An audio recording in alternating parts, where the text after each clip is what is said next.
پیغمبر علیه الصلاة والسلام فرمایي چې کله د روزې میاشت رانوي سي خبرې خو را روانې دي دا مقربې فرشتې چې د الله عرش حاملین عرش بلل کېږي عرش چا نیولی دی دا ذکر کوي سبحان الله الله اکبر لا اله الا الله دا سر کال به دی ذکر چې دی هغه کوي چې کله الله دا عرش پیدا کړی دا فرشتې د هغې ورځ چې دا مازې د روزې میاشت رانوې سوله الله فرشتو ته فرمایي ذکر بند کړه وایي الله چې ذکر بند کړو نو موږ څه شو وکړو الله ورته فرمایي زما و هغه بندگانو ته دعاګانې کوي چې کوم څوک روزې نیسي زما و هغه بندگانو ته دعاوې کوي حاملین عرش د رایوینډ مقیم مې نه دی درښولی په اعتکاف کې متکف مې نه دی درښولی او په حرم کې مې یو حاجي و عمرې والا نه دی درښولی ابو بکر صدیق رضی الله عنه چې پر روی زمین و هغه مې هم نه دی درښولی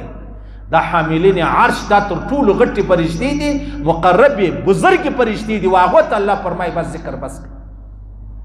زما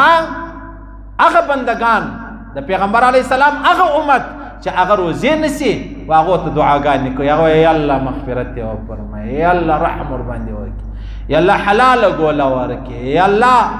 ته د دې آخرت ورښایسته کړي سبحان الله ما او تا ناخبره او الله رب العزت څومره عظیم احسان دی هغه فرشتې چې د الله ذکر کوي الله فرمایي زما ذکر مه کوي اوس دا ته اندازه ولګوه څو پریشانه خلک نه دي یو شوګر والا دي د هغه رقم ګردو بیمارۍ د چا دي هغه روزې نسي نیولی د الله له جانبه دا پیښه راغلې ده هغو ته به پر نه روزو باندې هم الله د غومره ثواب ورکوي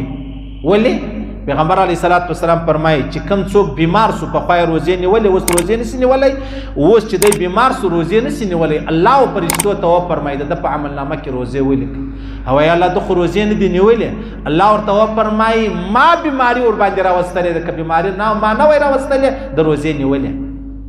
دا هغه سړی چې صفا نیت لري یو سړی به ټګي کوي هغه دپاره دا خبره نه ده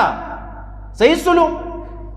نو پیغمبر علیه الصلاة والسلام فرمایي الله و حاملین عرش ته وایي زما و بندگانو ته دعاګانې کوي بس دا دعا ډېره اهمه ده پیغمبر علیه السلام په دې میاشتې ته انتهایي ډېر خوشحاله و میاشت را روانه ده روزې میاشت را روانه ده او د روزې زموږ څه حال دی دومره فرق دی زموږ د جناب نبی کریم صلی الله علیه وسلم لکه د کفر او د اسلام د شپې او د ورځې نه درته وایم د تورو د سپین هم نه درته وایم لکه د کفر او د اسلام زما او ستا په روزه کې دا خیال دی چې یاره پیشلمې دپاره به څه کوم یاره په روزه مات به څه کوم یاره خور مې وچ سوی د څنګه روزه مات به ورستوم یاره کور والا مې راغلی د روزه مات کې به چش راځي ټول درواغ دي ټول درواغ دي او جناب نبی کریم صلی الله علیه وسلم یوه کجوره یو ګیلاس اوبه دا به د چش سو دا به پیشلمې تا اندازه ولګوه څونه سره ورک یو اوس کافران خو اسیم دنیا خې برابره د یاره د ګرومه خو خلاص دي دا منافقت ډېر زور غواړي چې نه د پیغمبر علیه السلام پر لار روان یو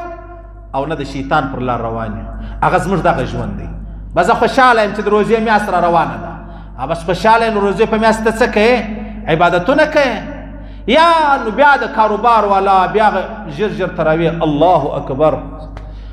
پرونی چا یې ویډیو را راواستوله څه الکانو مولونې ولیدې نو بیا لمونځ کې د تراوو په شکل کې الله اکبر په خدای قسم په ذوالجلال قسم چې دا ټوله چې کوم دا تراویح وکړي دا ټول کافران سوه دې خبره چې هغه رکوع له رجې وغورځي چې سجدې له رجې وغورځي شاته درې څلور پسې ولاړ دي دا څنګه قوم دی الله به څنګه پر دې قوم د رحمت فیصلې کوي سړی ته مالانتې ولیکل مال د دې شیرېدل هم کفر دی د ایمان خطره ده پکې شیرې بې نه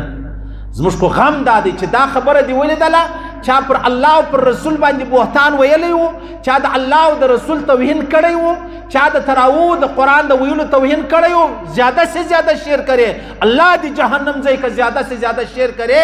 نو دا خو تا دا خبره جهان ته ورسوله کړي خبره خو ورکوله